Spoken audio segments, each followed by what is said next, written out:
Hi, welcome to Sunil Maths tutorial online classes.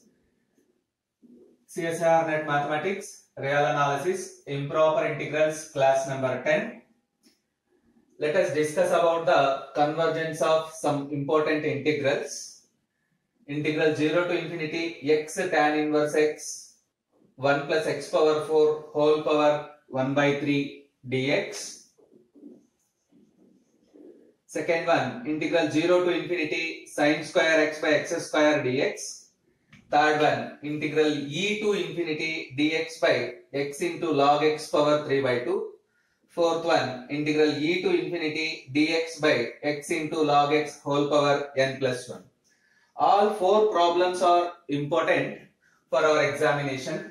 Let us start with first problem.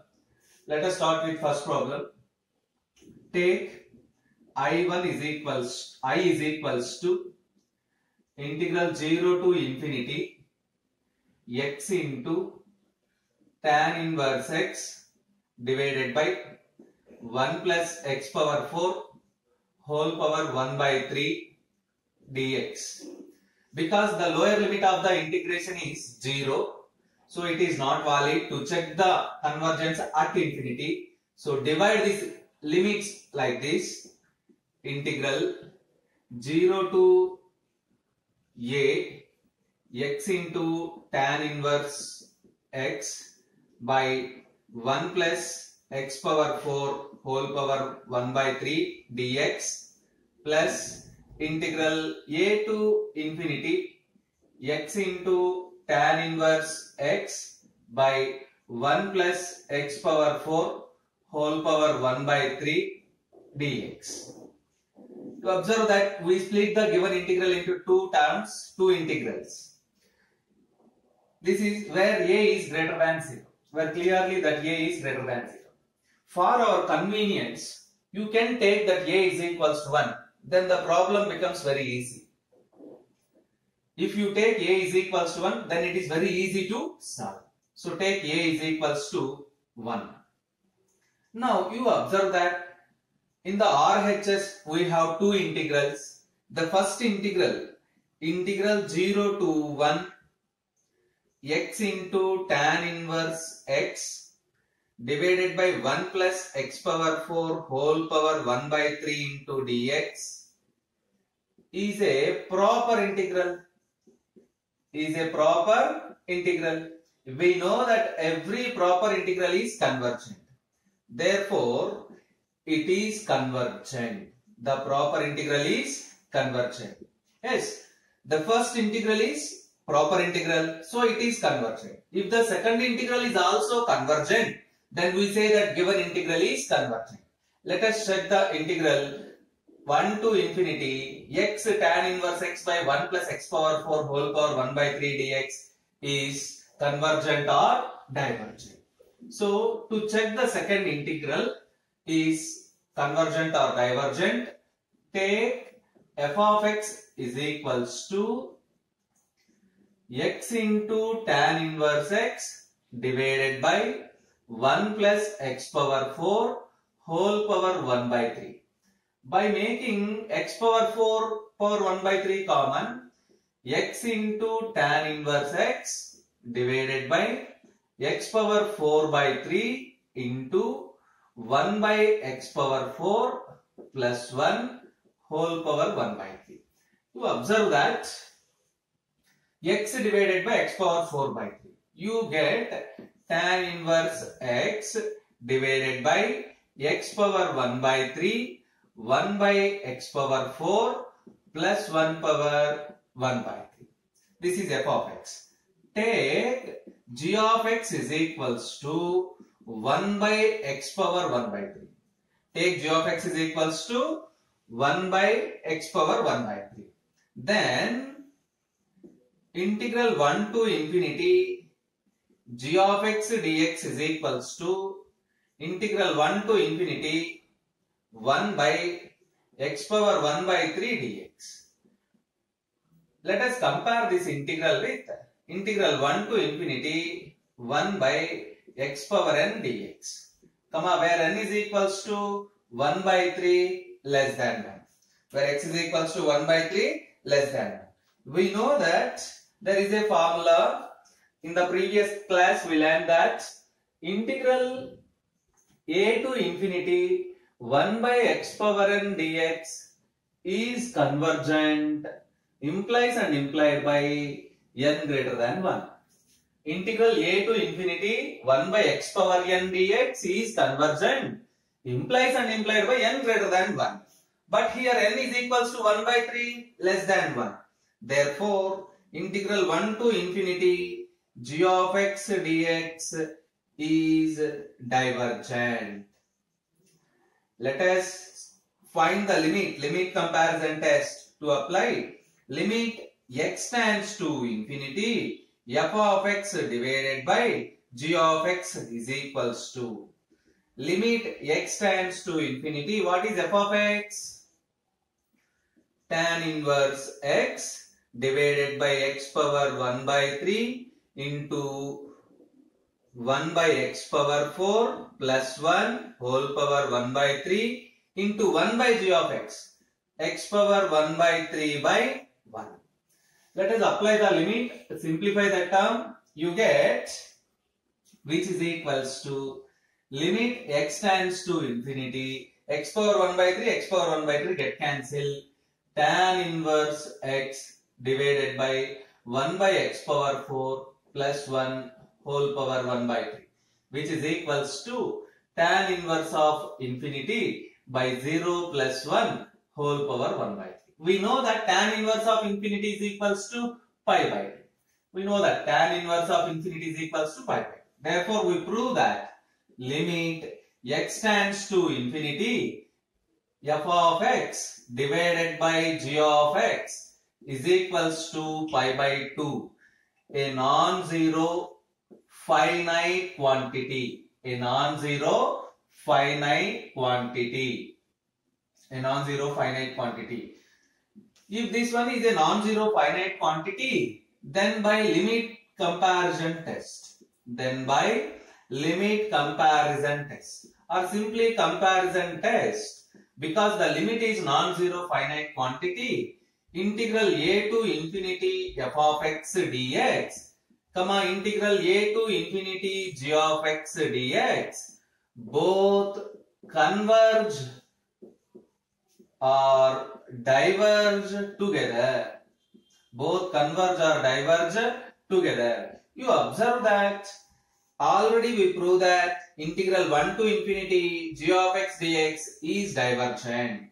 Since the function in the integral 1 to infinity g of x dx is divergent, therefore integral 1 to infinity f of x dx is divergent. Yes, in the first integral, in the initial part we have I is equals to integral 0 to infinity x into tan inverse x by 1 plus x power 4 whole power 1 by 3 dx is equals to integral 0 to 1 x into tan inverse x divided by 1 plus x power 4 whole power 1 by 3 dx plus integral 1 to infinity x into tan inverse x divided by 1 plus x power 4 whole power 1 by 3 into dx. This one is a proper integral, so convergent. We prove that this is divergent. Yes, the second integral is divergent. Therefore, complete I is equals to integral 0 to infinity x into tan inverse x divided by 1 plus x power 4 whole power 1 by 3 dx is divergent. Yes, the first problem is divergent. The first integral is divergent problem. Right. Let us try to solve the second problem.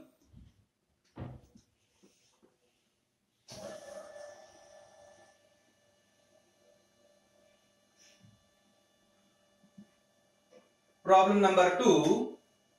Second problem, capital I is equals to integral 0 to infinity sin square x divided by x square dx. Limit x tends to 0 plus sin square x divided by x square is equals to limit x tends to 0 plus sin x by x whole square, which is equals to 1. Therefore, x is equals to 0 is not a point of discontinuity. This is very important one. Observe that in the denominator we have x square. If you put x is equals to 0 directly, it gives infinity. But we know that by basics, limit x tends to 0 plus sin square x by x square is equals to limit x tends to 0 plus sin x by x whole square is equals to 1. It means x is equals to 0 is not a point of discontinuity.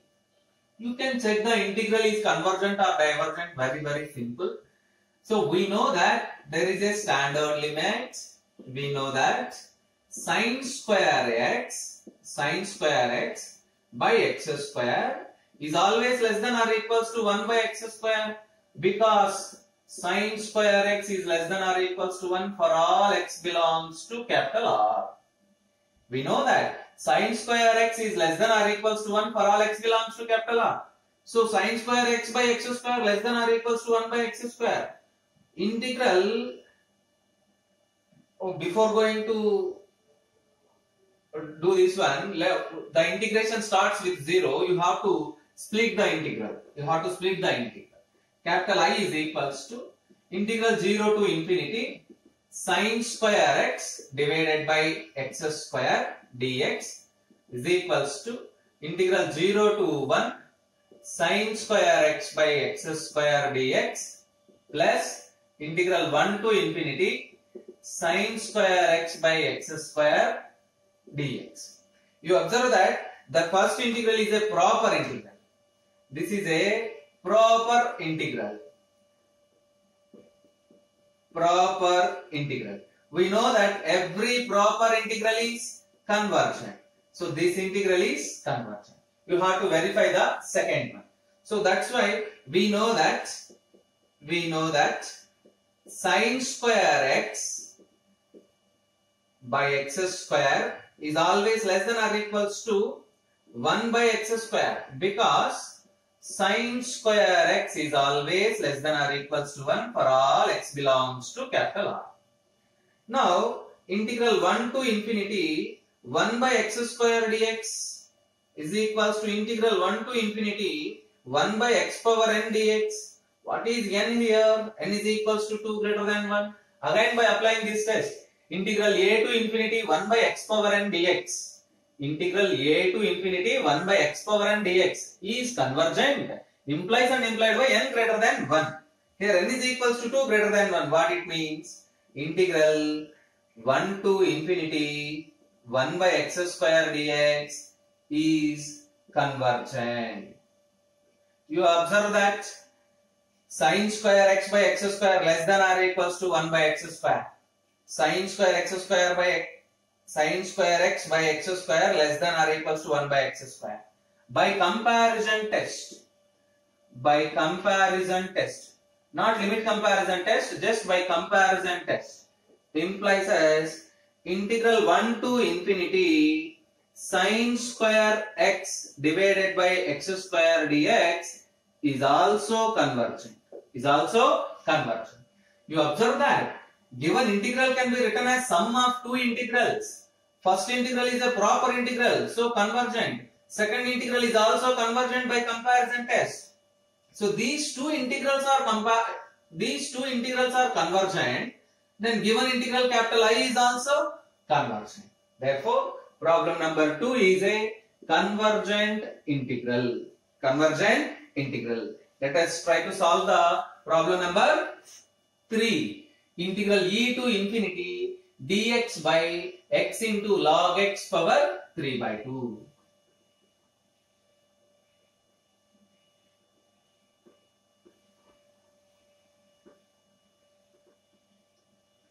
Let us solve problem number 3. Capital I is equals to integral e to infinity dx divided by x into log x power 3 by 2. So right, simply put x is equals to t, not x, log x. Put log x is equals to dt, t.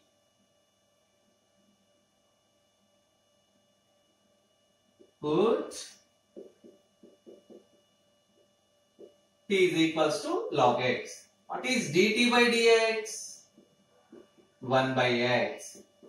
dt is equals to dx by x. Let us try to write the limits. What is the lower limit of x? E. If x is equals to e, implies t is equals to log e, which is equals to 1. If x upper limit is infinity, if x is equals to infinity, what is t? Log infinity. Again you get infinity. Therefore capital I can be written as, observe the substitution once again, I repeat this. Put t is equals to log x, dt by dx is equals to 1 by x, dt is equals to dx by x. Let us try to substitute the limits. Lower limit is e. If x is equals to e, then t is equals to log e 1. Upper limit, if x is equals to infinity, t is equals to log infinity, infinity. Then the given integral I is equals to integral 1 to infinity 1 by t power 3 by 2 dt. Yes, comparing this one, here n is equals to 3 by 2 greater than 1. Again the same test. So n greater than 1, trivially convergent. Therefore capital I is convergent. Problem number 3 is convergent. Let us try to solve problem number 4. Problem number 4 is also same, but instead of 3 by 2 you have n plus 1. Instead of 3 by 2 you have n plus 1. So put same calculation you get here t power n plus 1. T power n plus 1. So I is convergent if n plus 1 is greater than 1, that is n greater than 0. I is divergent if n plus 1 less than or equals to 1, that is n less than or equals to 0. According to n value, fourth integral is convergent or divergent. If n greater than 0, it is n greater than 0, it is convergent, and n less than or equals to 0, it is divergent. Convergent if n greater than 0, divergent if n less than or equals to 0. You observe that in all these four integrals, this integral a to infinity 1 by x power n dx is convergent, implies and implied by n greater than 1 plays a vital role. Observe that all the four problems are very, very important in our examination point of view. So practice them and you get more knowledge.